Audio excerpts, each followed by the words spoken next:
So here we are, after 18 months of one of the ugliest and nastiest presidential campaigns in modern US history. Here we're now at a street corner, Mark, and we just saw President-elect Donald Trump driving by in his motorcade. What do you make of all this, Mark? Well, it still seems very strange, Stefan, to hear you say the words President Donald Trump. I think that this election has thrown up a lot of questions. For example, what of the environment when we have a President of the United States who has said that climate change is a hoax?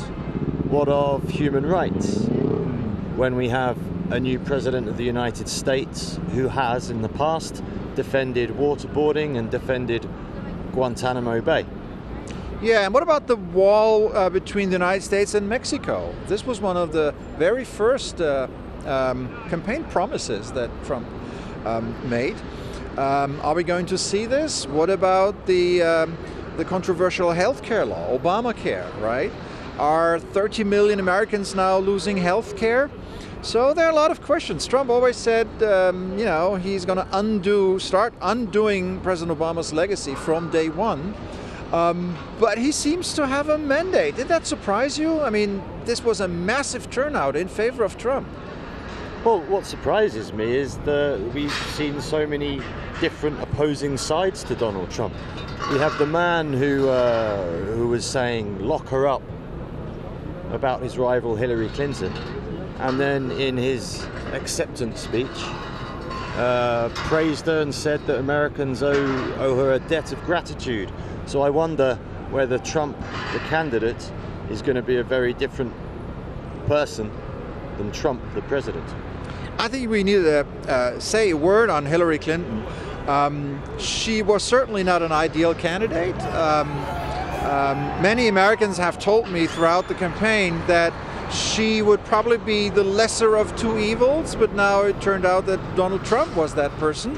I was surprised by her weakness in her so-called firewall up north, states like Wisconsin, Pennsylvania, Michigan. In Michigan, she already lost against the Bernie Sanders in the primaries.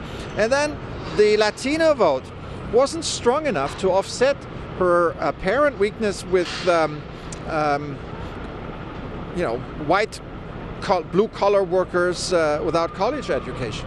I've seen many women, shedding tears. This was probably their last time, at least in the near future, that they would see a woman president.